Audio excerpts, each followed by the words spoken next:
आप सबन को राधे राधे। तो मेरे ठीक देहाती चैनल में आप सभी का स्वागत है। आज गोवर्धन का विशाल पर्व है। आप सभी को गोवर्धन की ढेर सारी शुभकामनाएं।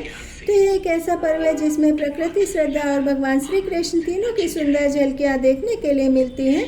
प्राचीन ग्रंथों के अनुसार अच्छी वर्षा के लिए ब्रजवासी प्रत्येक वर्ष इंद्रदेव की पूजा करते हैं। श्री कृष्ण उस समय बाल्यावस्था में तो उन्होंने समस्त ब्रजवासियों से कहा क्यों ना हम प्रत्यक्ष गोवर्धन की पूजा करें जो कि हमको प्रत्यक्ष फल दे सके, क्योंकि गौ माता का गोबर वे प्रत्यक्ष धन है जिससे खाद बनती है। उस खाद को किसान खेतों में डालता है तो फसल हरी भरी लहलाने लगती है, जिससे कि अन्न धन की कोई कमी नहीं होती। इसलिए अन्न को सोने के दाने और सोने के मोती से उपमा की जाती है, क्योंकि शरीर को जीवित रखने के लिए अन्न धन की एक बुनियादी ज़रूरत होती है। तो ब्रजवासी ने श्री कृष्ण की बात मान ली और इंद्रदेव की पूजा छोड़ दी। श्री कृष्ण की पूजा शुरू करने लगे और इस बात से इंद्रदेव क्रोधित हो गए। उन्होंने मूसलाधार बारिश शुरू कर दी। तब हमारे प्रभु श्री कृष्ण ने अपनी कनकी उंगली से गोवर्धन पर्वत उठा लिया और बिना अन्न जल ग्रहण किए उस गोवर्धन पर्वत से ब्रजवासियों की बारिश आंधी तूफान से रक्षा करते रहे। तो श्री कृष्ण ने 7 दिन तक बिना भोजन के गोवर्धन पर्वत को उठा लिया। तो वो 7 दिन 8 बार भोजन करते थे। तो 7 में 8 गुणा करके 56 प्रकार के व्यंजन भोग इसलिए ही माँ यशोदा ने उनके लिए बनाए कि मेरा लाला 7 दिनों से भूखा प्यासा खड़ा हुआ है और इतने सारे मैं उसके लिए व्यंजन बनाती थी, तो क्यों ना मैं एक ही दिन में 56 प्रकार के भोग बनाऊं। तो इसलिए ब्रजवासी भी अपने लाला के प्यार दुलार के लिए, श्रद्धा के लिए 56 भोग तैयार करते हैं।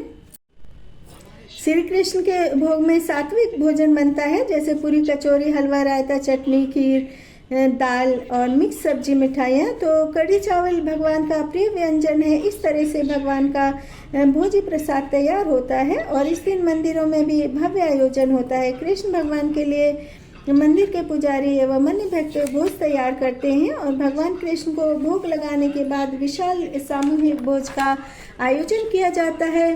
मथुरा, वृंदावन, नाथ द्वारा, अयोध्या, द्वारका सहित विदेशों में रहने वाले भारतीय भक्त भी गोवर्धन की पूजा करते हैं और गोवर्धन की परिक्रमा 22 किलोमीटर की है। लाखों श्रद्धालु इस दिन खाली पैर गोवर्धन की परिक्रमा करते हैं और जब भी कोई कपल गोवर्धन की परिक्रमा करते हैं तो उस वक्त एक दूसरे का हाथ नहीं पकड़ना चाहिए और न ही कोई व्यक्तिगत वार्तालाप करना चाहिए और गोवर्धन की परिक्रमा के समय राधा कृष्ण के नाम का जाप करना चाहिए।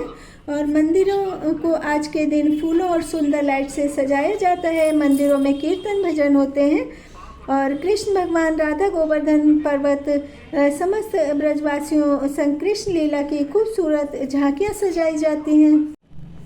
क्योंकि संपूर्ण भारत कृषि प्रधान देश है तो गोवर्धन की पूजा मेरे होम टाउन में भी हुआ करती थी। हमारे घर के आसपास ज़्यादातर परिवारों में पशुपालन जीविका के साधन हुआ करते थे, तो उन घरों में 10-12 फीट के गोवर्धन महाराज बनाते थे। तो गोवर्धन की पूजा का महत्व हमको यह सिखाता है कि अपनी प्रकृति, अन्न एवं पशुओं का हमको आदर करना चाहिए, अहंकार का त्याग करना चाहिए। त्योहार कभी भी दिखावे के लिए नहीं होने चाहिए, श्रद्धा के लिए मनाए जाने चाहिए। तो गोवर्धन महाराज की पूजा करने के लिए घर में गोवर्धन की आकृति बनाई जाती है, जिसको फूलों, पेड़ पौधों एवं गाय, पशु, पक्षी और मनुष्य की आकृति से सजाया जाता है। साथ ही अन्नकूट यानी भोग का विशाल पर्व, जिसमें कि 56 तरह के पकवानों का भोग लगाकर गोवर्धन महाराज को अर्पित किया जाता है।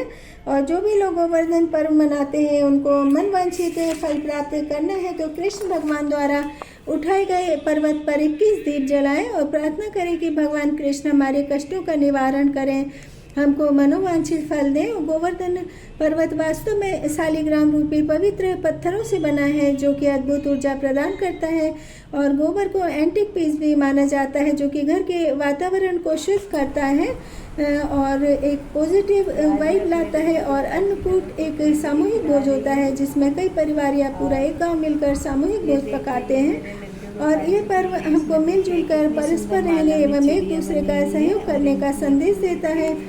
फसल की कटाई के बाद भगवान को धन्यवाद, भगवान की कृपा दृष्टि बनाए रखने के लिए लोग इस पर्व को मनाते हैं। ताकि अच्छी फसल के लिए अच्छी बारिश हो। अच्छी बारिश से धरती उपजाऊ होगी, खेत खलिहान अन्न सब्जी की बाहर से खिल उठेंगे। तो आप सभी को गोवर्धन पर्व की ढेर सारी शुभकामनाएं। मेरे ऑडियो को लाइक सब्सक्राइब करना ना भूलें। राधे राधे।